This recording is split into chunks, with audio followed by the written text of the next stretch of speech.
Rabbi Spalter mentioned about the first Yarhtzeit, Chof Beis Shevat Farbrengen was a Shabbos Yisroel. And the Rebbe spoke about the first Sikha, about the Rambam of that day, which was Perek Yud Beis of Hilchos Shabbos. And it says over there, Hamavir, the fire, the Isser of fire on Shabbos is Kol Shehu. Is a Kol Shehu, Ubelvad Shehei Tzorich Le'efer.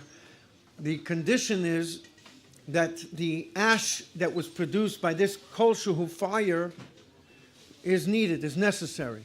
That's the Isser of fire. And the Rebbe spoke about the Rambam and the Alter Rebbe Shulchan Aruch and v'chulu, Benigla. And then towards the end of the Sikha was a long Sikha. The Rebbe said like this: the Limud B'negei L'Peil is that everything that happens, if it doesn't affect the world, even if it's a Kol Shehu, if it affects the world by Tzorich Le'efer, then that's a Malacha. If not, it's not real. It's nicht a Malacha. And then the Rebbe said these words: "So hat gebrennt a fire." The Rebbe spoke about the Histalkus, that a fire came, und hat genommen an a Neshama. And the Rebbe said that the purpose of this has to be an increase of value in this world. That was the Nekuda of the Sikha. 3 years later, this Sikha came out as a Likut, the weekly Likut Sikhas. And unbelievably, that Likut was Vayakhel Nun Beis. That was, we look at Va'ata Tetzaveh as the last Maimer, Le'esata. This is the last Likut, Le'esata. And it comes from that Sikha about a fire. It's about, in Parshas Vayakhel it says, Le'savaru Eish. And that's based on that. And there are 27 ha'oros in that Sikha. 2 days after that Shabbos was Chav Zayin Oda. And the last ha'ora number 27, is a Shakal V'tari about something that was said before, and the last words underlined in that last ha'ora, number 27, is L'ha'ir es ha'olam. L'ha'ir es ha'olam, uflachten dem Welt, to light up the world. Because the whole purpose of this whole fire was gebrennt, in the words of the Rebbe, in Memtes, was to affect the world, to make a difference in this world. And because you mentioned this, it came to mind, this Nekuda. For whatever reason, the last Likud is not made such a big deal as the last Maimer. But the last Likud is such a meridic Likud. It's just a phenomenal Sikha.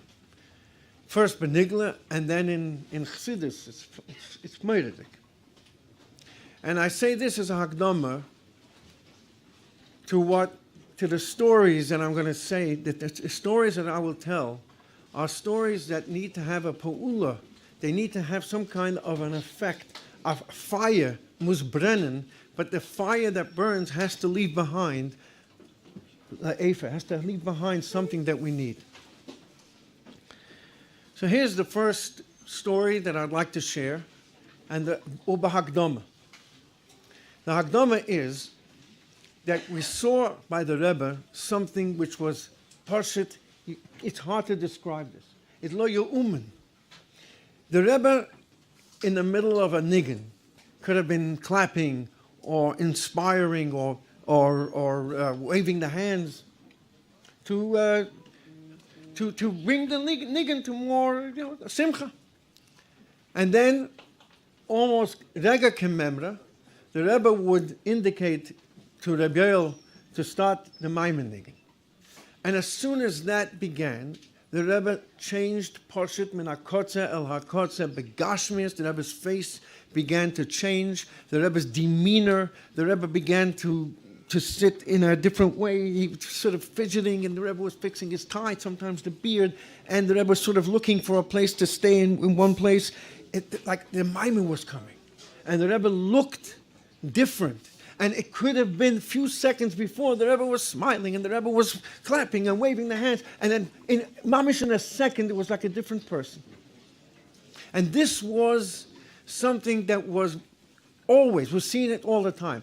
Another example, the Rebbe would be saying a sikha and concentrating on the words, and all of a sudden the Rebbe would smile about something. In the Hanochas, he used to say,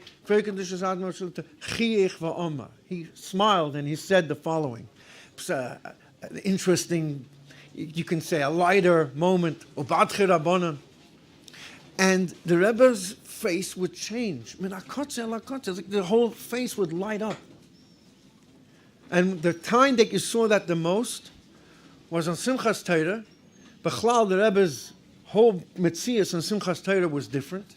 But when the Rebbe received the Sefer Torah, and the Rebbe came down the bim and went into the shvil to take the Sefer Torah into the ches, into the middle of the shul, it was unbelievable. It was like Melech Basoda, the Rebbe's face had changed. And this was like, from one second to another second, it was like a different person. That's what we saw by the Rebbe Begoli. Now, the Rebbe every day would come home in the afternoon after Mincha, within an hour of Mincha, with derech klal, and would go home. We later found out, Dr. Weiss said, that at that time the Rebbe was drinking tea with the Rabbitson, and the Rebbe said that half hour that he spends with the Rabbitson is as important to him as wearing tefillin every day. And no one has to explain to the Rebbe how important tefillin is. And the Rebbe spent that half hour with the Rabbitson. Now, before the Rebbe left, within 15 or 20 minutes, the Rebbe would indicate to the maskidas to call home and to let home know that the Rebbe is going to be home in whatever it is, 15, 20, whatever minutes that it was. This was Parshat every day. The Rebbe was moidia ahead of time that he's coming home. The Rabbitson would be prepared for the Rebbe. The Rabbitson would do whatever she did, and then she sat in her place. The tea was on the table. The Rebbe came in, and the Rebbe would sit down with the Rabbitson. No one of the Urchin, none of the guests who came to see the Rabbitson was in the house during the time that the Rebbe came. Because that was, the Mushamashim Musnama were there, but that was the time that the Rebbe spent with the Rabbitson, and there was nobody, it was no one else, it was the Rebbe and the Rabbitson. I remember when I was a child, and the Rebbe, in the Rebbitzon's house, the dining room where the Rebbe davened, there was a dining room table that went from one end to the other end, where the Aron Kodesh is, from that end to the other end. And the dining room table had chairs with very like big backs to them. And the Rabbitson was a short person, and the back would sometimes like engulf her, swallow her. And yet, when I got a little older, I was like 10, 11 years old, and it became very interesting, the house. Not just the Rebbetzin, but I began to realize that, whatever's happening in this house is Kodesh V'Torah. And so every once in a while, I would steal a little look to see that there's a china closet. There was different things that were around. There must have been chafetzim there from the Rabbeim, and it began to be interesting to me. Every time I looked around, even for a second, I turned back, and the Rebbetzon's eyes were right in me. The Rebbetzin ran the table. The Rebbetzin ran the table in a very gracious way, smiling, laughing, everything else. And then I was at the edge of the table. The Rebbetzin was sitting on this side, and I was sitting over here.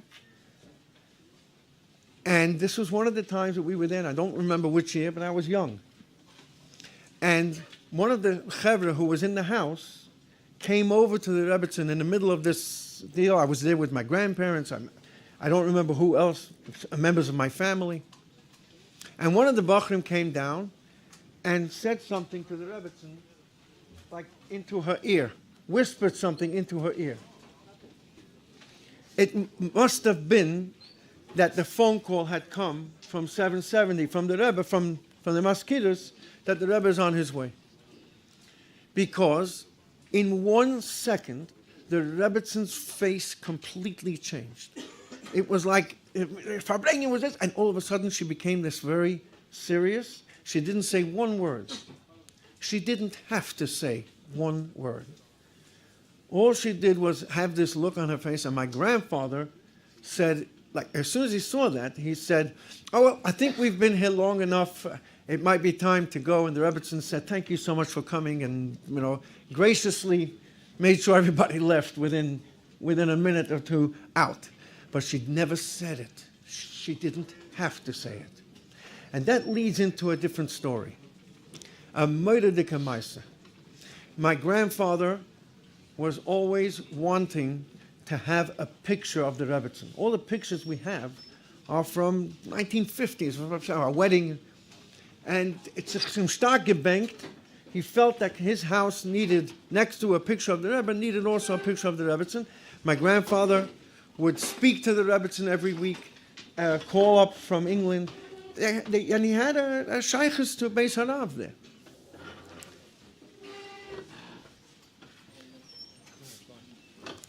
And one time, my grandfather decided, he picked up his guts and he said, "You know what? I'm going to ask the Rabbitson for a picture." And so when he was by the Rabbitson, he asked the Rabbitson if it's possible for him, the next time he comes, they came twice. Every time they came for Yom Tovim, they came twice to visit the Rabbitson. If the next time he comes, can he bring his camera? Because he would like to take a picture of the Rabbitson. So the Rabbitson said, "Why do you need a picture? I'm here. You have the original here." So he says, "Yes, we're very grateful that we have you here, but I might not come back for another year, and I would like to have the Rebbetzon's picture. We have a lot of pictures of the Rebbe around the house. We would like to have the Rebbetzon's picture in the house as well." And the Rebbetzon was uncomfortable. And the Rebbetzon was saying, "But you come here more often than once a year." The Rebbetzon was finding ways to say. And finally, my grandfather pushed a little too much. And the Rebbetzon said, "Okay, listen, if you need it, then it's okay. Well, bring your camera. We'll take a picture." The next time my grandparents went, they went alone. And I was waiting for my grandfather to come back. It's going to be a picture of the Rebbetzon. There was no pictures around. All the pictures that you see all came out after Chof Beis Shevat. Nobody saw a picture of the Rebbetzon. Nobody knew what the Rebbetzon looked like. And so my grandfather came back. I said, "No, you had your camera in your pocket. Did you take a picture?" He said, "No." I said, "Why not? This is the one person in the world that had to have permission to get." He said, "I was waiting for some kind of siman, some kind of sign.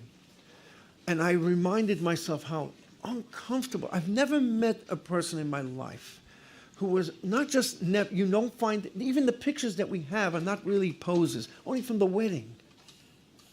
You don't find a person who is like completely uncomfortable with a picture." And she didn't have to say anything. I just felt that this was not quite the right thing to do, and therefore I didn't take the picture. It's such a moederdike thing when somebody doesn't have to say something, and when someone just, in the way you look at them, that's the way they are. And that is only by Pashat Tzaddikim, Tzaddikis, Tzidkonius, people who their entire lives are connected to Kedusha V'Tara. And this leads me to another story that happened with me. For my bar mitzvah was in Tavshin Lamed Zayin. And it's right after Shavuot, it's a week after Shavuot, so right after the Yom Tov, we went to the house, to the Rebbe's house, to Rabbitson. And it was a usual hour and a half, 2 hours of everybody doing different things. The children did this and that. And then my grandfather said, "Yossi, it's his bar mitzvah next week." So the Rebbetzin said, "Bar mitzvah? And what are you doing for your bar mitzvah?" I said, "I learned the mimer. She said, yeah, besides the mimer, is there anything else? I said, yeah, I'm also learning a pilpul. She says, oh, pilpul. What's the pilpul about? Now, I want you to know that my pilpul was given to me by my teacher, which he said at his bar mitzvah. And so this pilpul came from somewhere in Russia or in Poland. And my teacher of the pilpul was Rabbi Beryl Chaikin. And there was not a soul in this world who asked me anything about my pilpul, not even my father and my mother. What pilpul? In Lubavitch, you try to say a pilpul and you say it for a minute or two and then they hock you up anyway. A mimer, of course, we let it go. A pilpul. The Rabbitson was the first person to ask me the pilpul. Now, the truth is, I'm not quite sure what the pilpul was then anyway. I just learned the words. But I did know the beginning of it. And the beginning of it is a Gemara in Baba Kama Daf Tzadik Amud Beis, which talks about a shoyer tam and a shoyer muad. And it's about dini mominus and dini nefoshes. Today we know it from the Rambam. I'm not going to be choshed anybody from learning Baba Kama. But in the Rambam, in Sefer Nezikin, this whole halacha, almost word for word, is in there.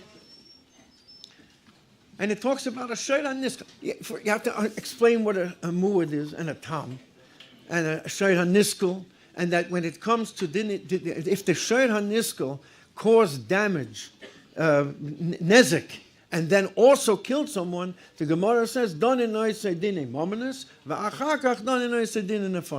you take care of the mominus, and then the nefoshes. Because if you do the nefoshes, you can't do the mominus anymore. Because, come with the Rabbi. Anyway, it's nigla stuff. And so she asked me, what's this about? So I had to start explaining this. And the Rebbetzin started asking me questions. Like, so, was meant it? What do you mean by this? I was saying it in Yiddish because that's how I was learning it. So she was responding to me in Yiddish, and she understood. She knew exactly what a shoyer haniskel was. She knew what a muad and a tam was. And she said, that's in the Chumash. That's in Parshas Mishpatim. It's a heintige Parsha. Parshas Mishpatim. And I was, first of all, I felt quite good that somebody at least took some interest in this very uninteresting part of my life. And she dafka asked not about the mimer, but she dafka asked about the pilpul, and she dafka asked all kinds of questions. She wasn't just smart, and she wasn't just familiar with halachas and Torah, but she was so sensitive, realizing that that's one part of your bar mitzvah that nobody really wants to know, cares about, or is going to ask too many questions. That was a personal story. And one more story, a personal story, I'll share with you like this. It was Yid Aleph Nissen Tavshin Mem Beis, and the whole world, a ganze Welt, was coming to the Rebbe. And on Rosh Chodesh Nissen, there was a rally for kids, and at the end of the rally, the Rebbe said, "Un Itzter," and now we're going to say some words to the Erwachsene, to the adults here. And basically, the Rebbe said, if you're coming here for Yid Beis Tammuz and for Yittes Kislev, you're coming to cover the Alter Rebbe, the Rebbe the Shver. But when you're coming here for Yid Aleph Nissen, it's a Yom Haledes from Pliny ben Pliny, the Rebbe said. It's a Yom Haledes from so-and-so. His Yom Haledes. And he said that the Rebbe said, as far as he's concerned, the people should spend half of the money that they were going to spend on the ticket. They should spend half the money for the Hitzoris on Pesach, and the other half to give tzedakah if you have money lying around. And he's asking everybody not to come. Er steht in Yom Yom that Yom Haledes is a day for his beidinus, and he needs time for himself. There's too many people going to be here. The Rebbe's not going to have time. Whatever it was, it put an end to that campaign. I was a bocher.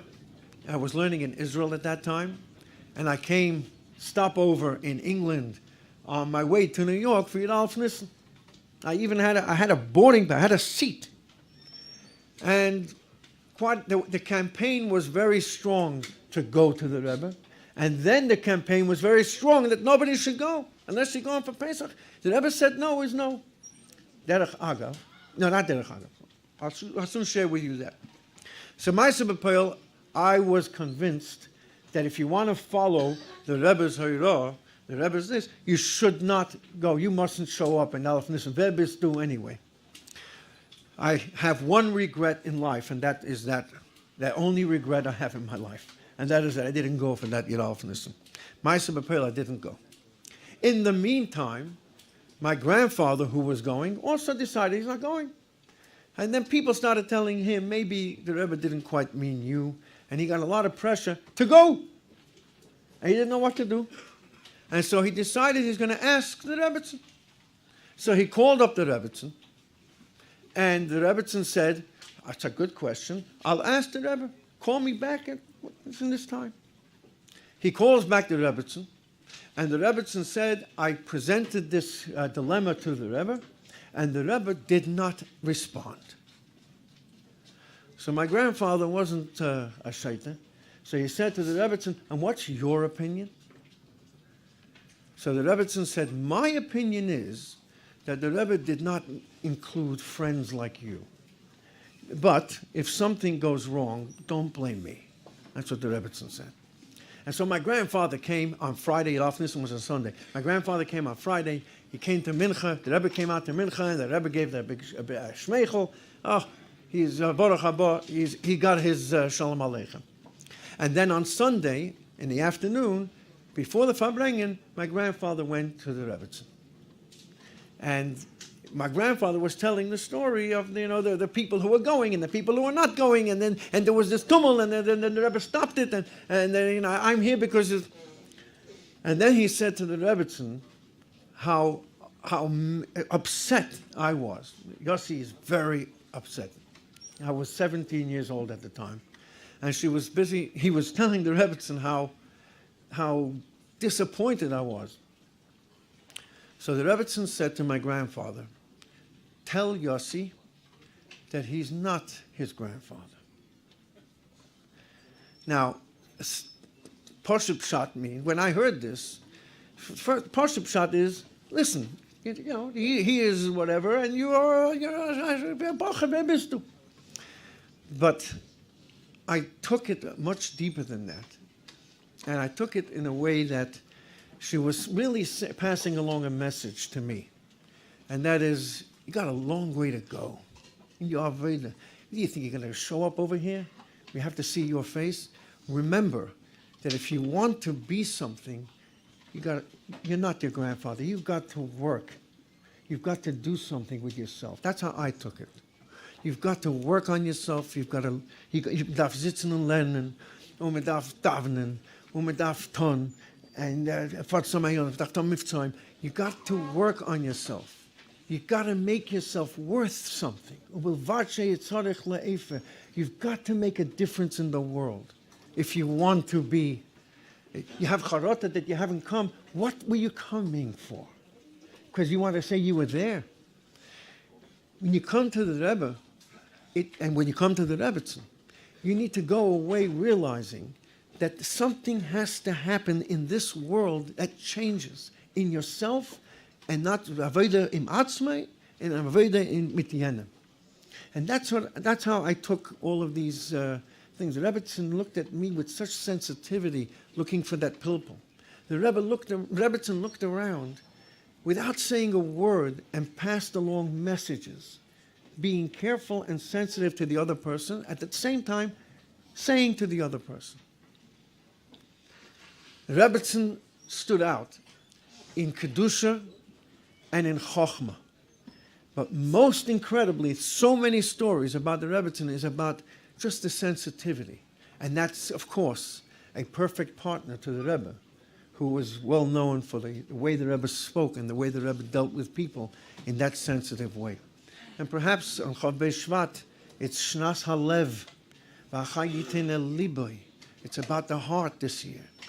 Maybe it's time for us to make a difference the way we approach others, the way we treat others, the way we speak to others, the way we behave around others in sensitivity and in care. Then that will definitely make that the fire will be that there will be a need in this world because everybody will be together. belei Vechom, and that will definitely, the Achdus from Chassidim, but bringing Mashiach, take it from Yad Mamash.